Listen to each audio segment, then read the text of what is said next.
بسم اللہ الرحمن الرحیم نحمدہ ونصلی علی رسولہ الکریم اما بعد فاعوذ باللہ من الشیطان الرجیم بسم اللہ الرحمن الرحیم یا ایہا الذین آمنوا کتب علیکم الصیام صدق اللہ مولانا العظیم ان اللہ وملائکتہ یصلون علی النبی یا ایہا الذین آمنوا صلو علیہ وسلموا تسلیما درود پاک الصلاۃ والسلام علیک یا سیدی یا رسول اللہ وعلی آلک وصحابک یا سیدی یا حبیب اللہ۔ حضرات محترم، آج ہم ان باتوں کا، ان چیزوں کا ذکر کریں گے جن باتوں سے، جن افعال سے، جن کاموں سے روزہ ٹوٹ جاتا ہے۔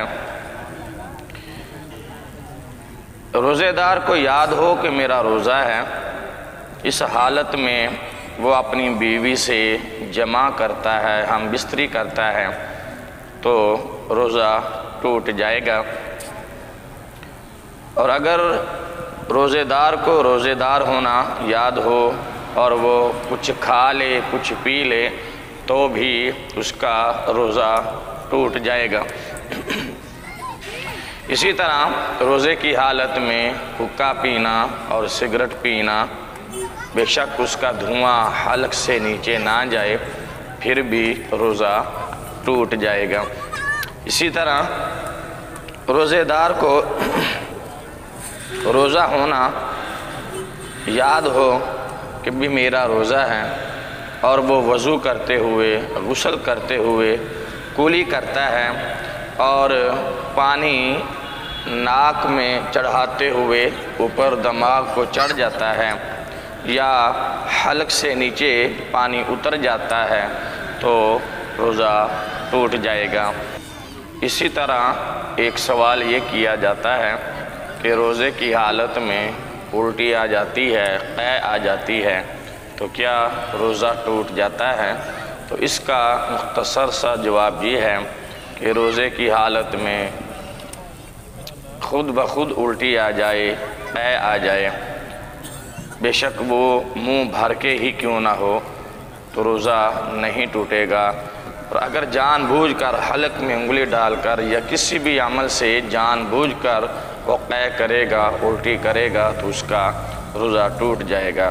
اور اگر الٹی منہ میں آئی، قے منہ میں آئی اور اس نے واپس لوٹا لی یا لوٹ گئی، تو بھی اس کا روزہ ٹوٹ جائے گا، چاہے وہ چنے کے برابر ہی حلق سے نیچے اتر جائے۔ اگر بلغم آیا، تھوک آئی، تو اس سے روزہ نہیں ٹوٹے گا۔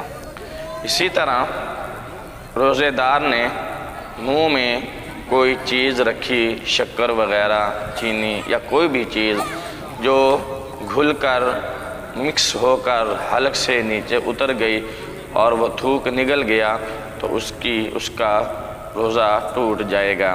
اسی طرح دانتوں کے درمیان کوئی چیز چنے کے برابر رہ گئی اور وہ سے نگل گیا، حلق سے نیچے اتار گیا، تو اس کا روزہ بھی ٹوٹ جائے گا۔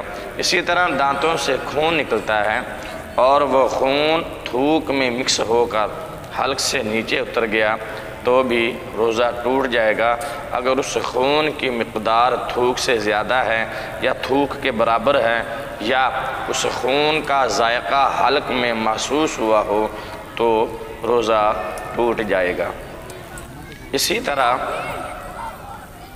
اپنی منکوحہ عورت کا بوسہ لیا یا اسے چھوا یا مباشرت کی یا گلے لگایا اور انزال ہو گیا، ڈسچارج ہو گیا، تو روزہ ٹوٹ جائے گا۔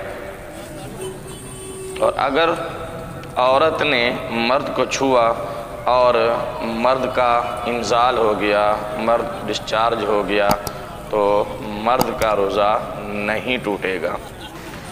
عورت کو کپڑوں کے اوپر سے چھوا اور کپڑا اتنا موٹا ہے کہ عورت کے بدن کی گرمی محسوس نہیں ہوئی، تو روزہ نہیں ٹوٹے گا، بے شک مرد کا انزال ہی کیوں نہ ہو گیا ہو۔ مرد چاہے ڈسچارج بھی ہو جائے، اس کا روزہ نہیں ٹوٹے گا۔